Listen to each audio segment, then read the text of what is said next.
पुण्यात्माओं, जो प्रसंग चल रहा था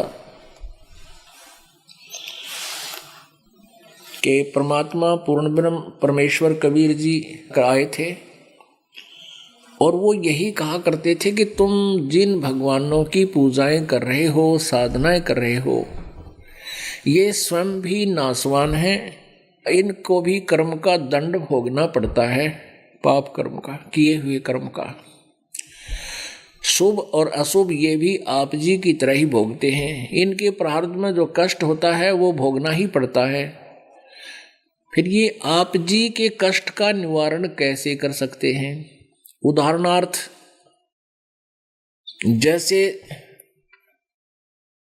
नारद जी ने श्राप दिया था विष्णु जी को, जिसमें नारद जी विवाह कराने के इच्छा से और श्री भगवान विष्णु का रूप मांगा था, हरि रूप मांगा था। विष्णु जी ने उसको दे दिया, वे ठीक है तुझे तथास्तु हरि रूप दे दिया। बंदर का रूप बन गया। संस्कृत में हरि बंदर को भी कहते हैं। जिस कारण से जब पता चला नारद जी को कि तेरा रूप बंदर का बना दिया विष्णु जी ने, तो उसने श्राप दे दिया। नारद जी ने श्राप दे दिया कि आज मैं अपनी एक पत्नी प्राप्ति के लिए, मैं जो मुझे वियोग है, मुझे दुख है, वियोग का दुख है, और तूने मेरे साथ ये अभद्र मजाक किया है, तू भी एक जीवन अपनी पत्नी के वियोग में बितावेगा, तेरा और तेरी पत्नी का कभी मिलन नहीं होगा। अब वो श्राप दिया हुआ श्री विष्णु उर्फ श्री रामचंद्र पुत्र दशरथ अयोध्या के राजा ने नारद जी का दिया हुआ साप भोगना पड़ा, उससे बच नहीं सका वो किसी भी कीमत पर। फिर श्री रामचंद्र रूप में विष्णु जी ने एक बाली को मारा था, उनका आपस में युद्ध हो गया था, और बाली के अंदर एक शक्ति थी कि सामने वाले की 50% पावर वो खींच लेता था, शौक कर लेता था। श्री राम को पता था, उसने एक वृक्ष की ओट लेकर धोखे से उनको मार दिया। युद्ध में आमने सामने खड़े हुए, जब शक्ति क्षीण होने लगी तो वृक्ष की आड़ पकड़ गए, तब बाली को मारा श्री राम उर्फ विष्णु जी ने। उसका टिट फॉर टैट यानी उसका बदला भी कर्म संस्कार का भोग भोगना पड़ा। विष्णु जी श्री कृष्ण जी बने, यानी राम जी श्री कृष्ण जी बने, और वही जो बाली था वो शिकारी बना, और शिकारी ने श्री कृष्ण जी के पैर में विषाक्त तीर मार कर उनका वध किया। तब श्री कृष्ण जी ने स्वयं कहा कि भाई तेरा और मेरा ये पिछला टिट फॉर टैट था, आज मैंने अपना बदला दे दिया। उधर से दुर्वासा जी ने श्राप दिया था यादव कुल को इंक्लूडिंग श्री कृष्ण कि तुम्हारा नाश होगा इस कढ़ाई से जिसको तुमने गर्भ पर बनाकर मेरे साथ मजाक किया है, जिसका गर्भ बनाकर। क्या हुआ था कि दुर्वासा जी द्वारका की बनी में जाकर बैठ गया। बनी गांव के साथ का निकटतम जंगल होता था, उसमें पेड़ पौधे बहुत ज्यादा हुआ करते थे पहले।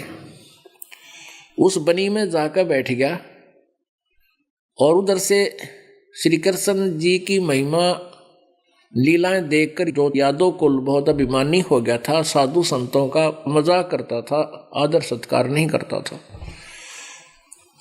प्रद्युम्न पुत्र श्री कृष्ण के बेटे प्रद्युम्न ने और साथ में 10-20 और बच्चों ने, उसी के हम उम्र व्यक्तियों ने, 40-45 साल की उम्र का था, उसमें बालक थोड़ा ही था, उन्होंने की कुबद सूझी।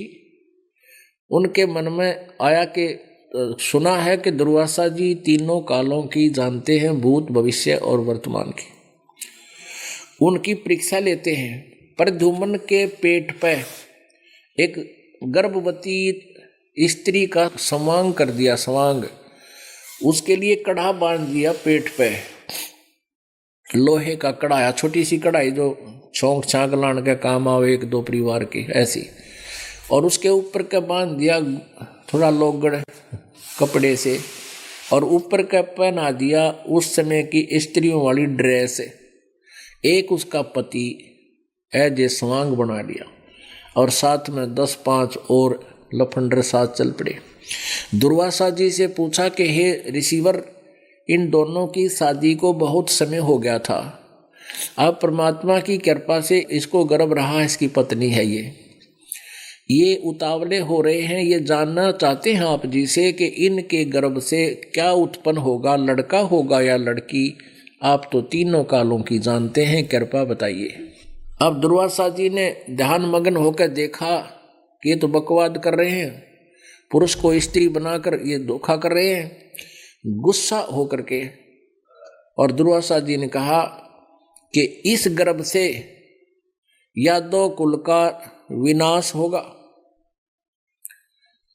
पुण्यात्मा, उसी कारण से 56 करोड़ यादव आपस में प्रभास क्षेत्र में लड़का मर गए।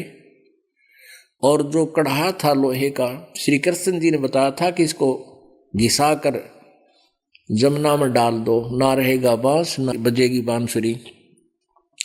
यानी जिससे हमारा नाश होना है, और वही उसको हम ही उसका विनाश कर देते हैं। उसका चूरा डाल दिया जमुना के पानी में, बहा दिया, जल प्रवाह कर दिया।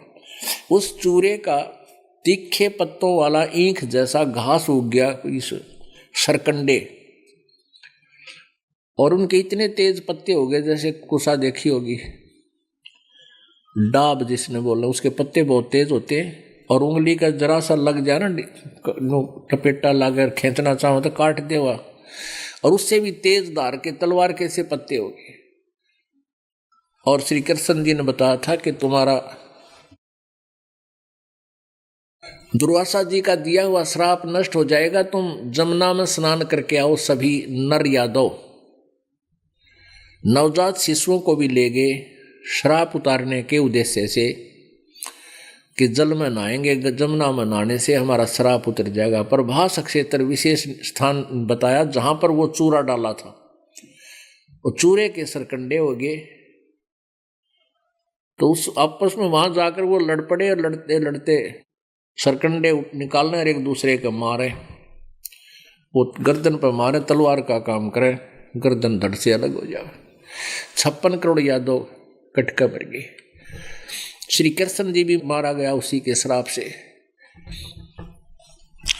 तो पुण्यात्माओं, परमात्मा ये बताते थे कबीर जी, तुम कौन राम का जपते जापम, तात कटे ना तीनों तापम।